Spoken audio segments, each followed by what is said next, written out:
En me promenant au cœur historique de Reviers, ce que je remarque en premier, ce sont les pierres qui ont permis la construction de l'ensemble des maisons et des enclos qui les entourent.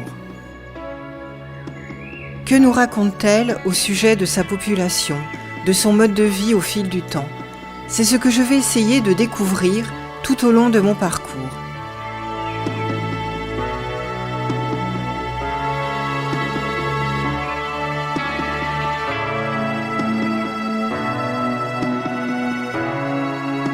J'aborde Reviers par l'ancienne voie romaine en provenance de Bayeux.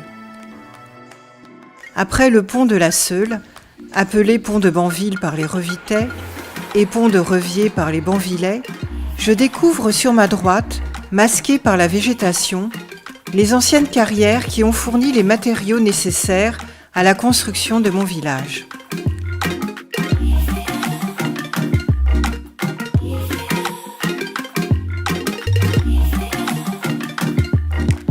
Sur cette partie ouest de Reviers, le métier de carrier n'était pas le seul. De l'époque de Jules César jusqu'au Moyen-Âge, je m'imagine la Seule, poissonneuse en truites et saumons, navigable jusqu'à la mer en fonction des marées. Avec même un petit débarcadère utile pour les échanges de marchandises avec le port de Bernières, celui de Courseulles n'ayant pas encore été créé.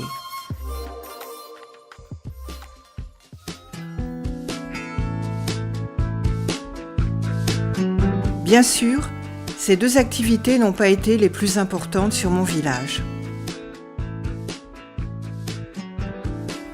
L'élevage et l'agriculture ont tenu une place importante dans la vie des Revitais. C'est encore le cas aujourd'hui.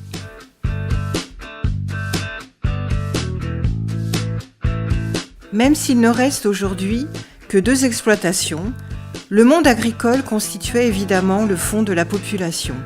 Cultivateurs, fermiers et leurs employés.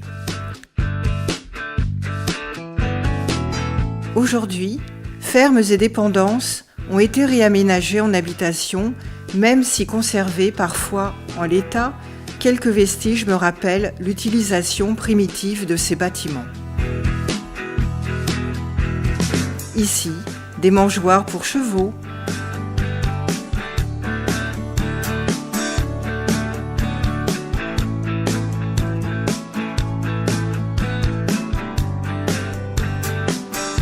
là, une arrivée d'eau alimentée par l'eau de la rivière, ou encore des ouvertures pour l'élevage de pigeons, principalement à des fins comestibles. Malheureusement, certains bâtiments ont disparu. Au cœur de Reviers, au niveau du pont qui enjambe la Mue, la bâtisse au fond de l'image a été rasée. Sa dernière vocation était celle de salle des fêtes du village.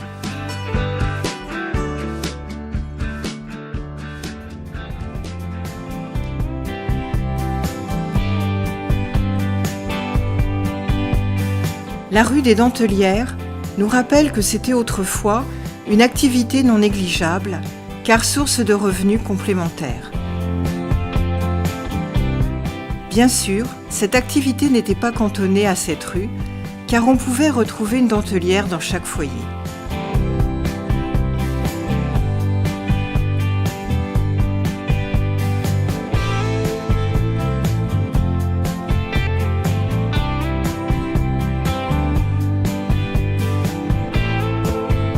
La rue des Moulins m'annonce que l'activité de meunier y avait aussi une place significative.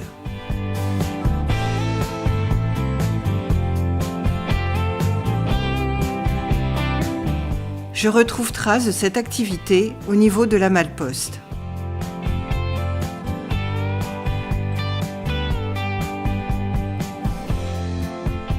Et seul cet écriteau m'indique que là aussi, un moulin existait avant d'être lui aussi reconverti en habitat.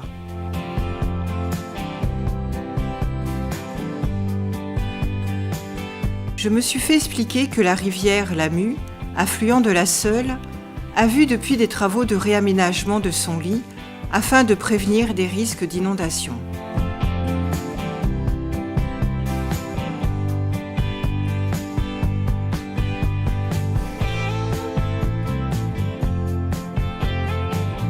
Et effectivement, Comme je peux le constater sur cette reconstitution, l'Amu, avec sa retenue d'eau plus en aval, avait un niveau d'eau affleurant ses bords.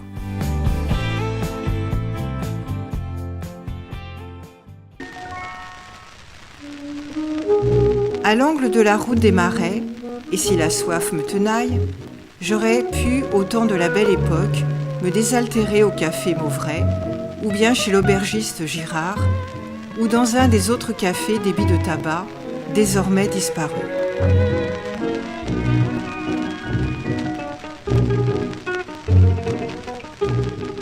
Il me reste aujourd'hui les pieds sous la table, ou le rendez-vous des chasseurs, où siégeait auparavant le maire et ses administrés.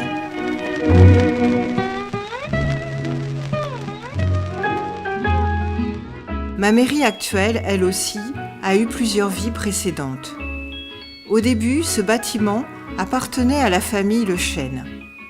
En 1868, un de leurs descendants en fera une fondation pour 6 vieillards et indigents. Ce furent des religieuses de la Providence de Lisieux, comme on le voit sur cette photo, qui géreront cet asile jusqu'à l'occupation allemande en 1941. Ce fut également une colonie de vacances, avant de devenir la mairie que l'on connaît de nos jours.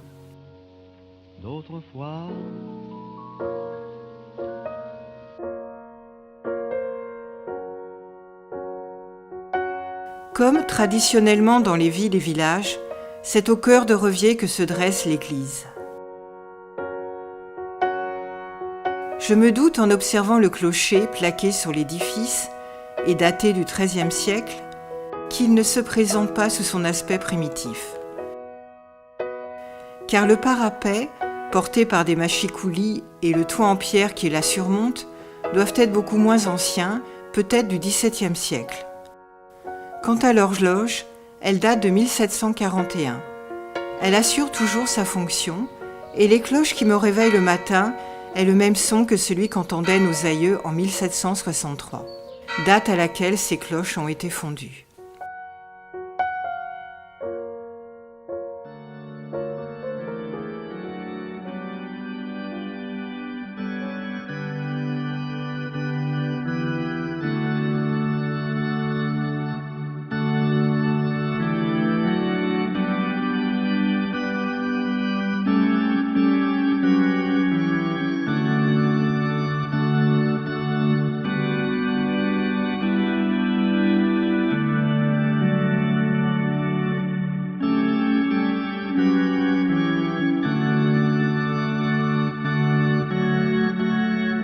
Au milieu de la nef, je remarque immédiatement les différences de style et d'époque des piliers. Ceux de gauche sont du XIIe siècle, ceux de droite de la moitié du XIXe.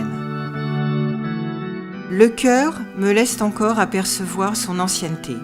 Il est moyenâgeux et voûté de pierre. Outre les vitraux et statues qui ornent notre église, je m'intéresse au-dessus du maître-autel à une petite pietà.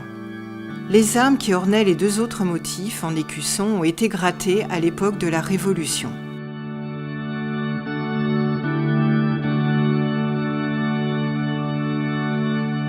En ressortant de l'église, la maison qui lui fait face résonne encore des chants du catéchisme.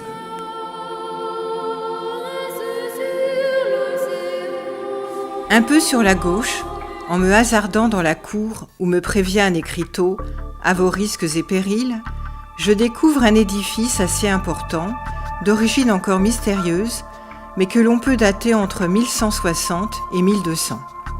La chapelle Sainte-Christine est donc antérieure à l'église. Pour moitié, c'est désormais un logis, pour l'autre moitié, il n'en reste que les murs.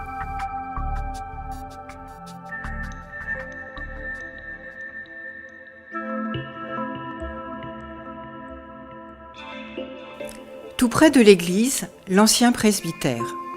Un ensemble de bâtiments qui ont successivement servi de dépendance à la mairie, ont abrité encore récemment une activité de poterie dans le bâtiment sud et aujourd'hui dédié à des activités de service.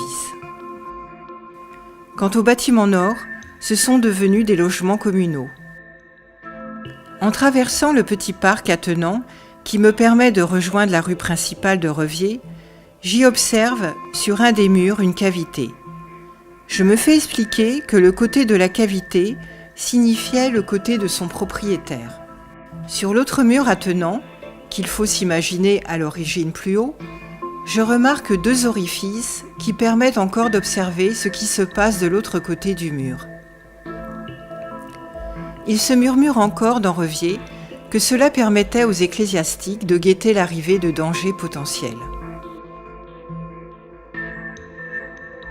Une ouverture au sommet du clocher de l'église aurait pu, là aussi, la convertir à l'occasion en tour de guet.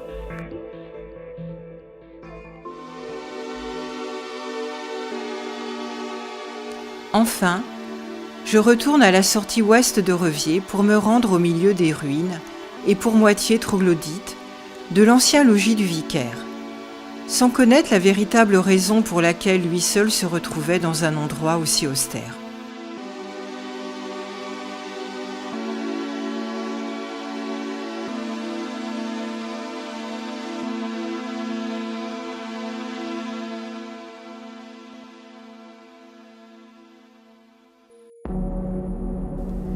Je me rends au château.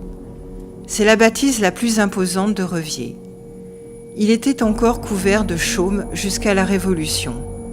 Longtemps délaissé, il fut racheté par un marchand d'huîtres de Courseulles qui le transforma en cette haute demeure que l'on connaît aujourd'hui. 3 ans de travaux qui se terminèrent en 1878.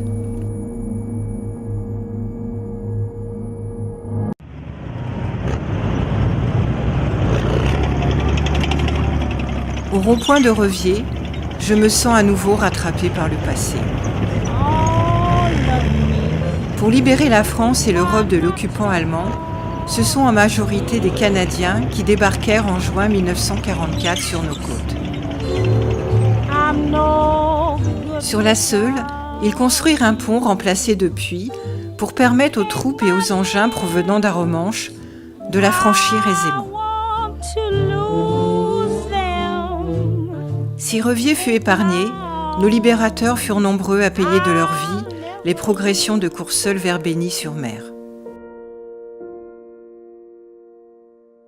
Ils furent d'abord enterrés presque sur place, avant la décision de regrouper leurs tombes en octobre 1945 en un seul endroit. Le cimetière est dénommé Cimetière canadien de Bény-sur-Mer-Reviers, le terrain ayant fait partie du domaine de Reviers et le plus grand nombre de tombes provenant de Bény.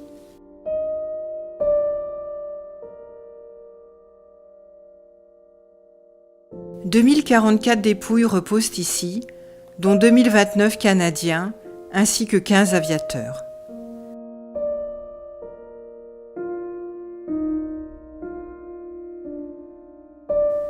De nombreuses personnes viennent toujours s'y recueillir, soit à l'occasion des célébrations annuelles du débarquement, mais aussi tout au long de l'année, le cimetière faisant partie du circuit touristique international des plages du débarquement.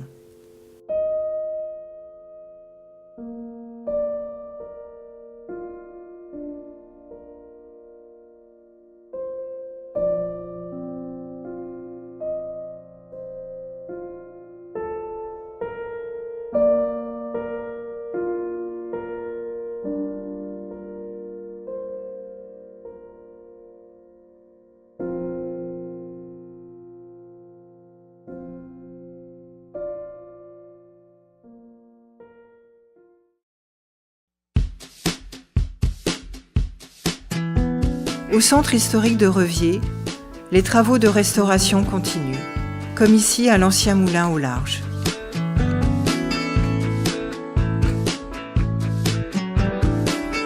À nouvelle époque, nouvelle architecture. La construction en périphérie de nouvelles maisons permet aujourd'hui à mon village d'avoir une démographie en progression. Sa population la plus nombreuse l'a été en 1806, avec 830 habitants, et sa plus faible, de 308 seulement en 1931.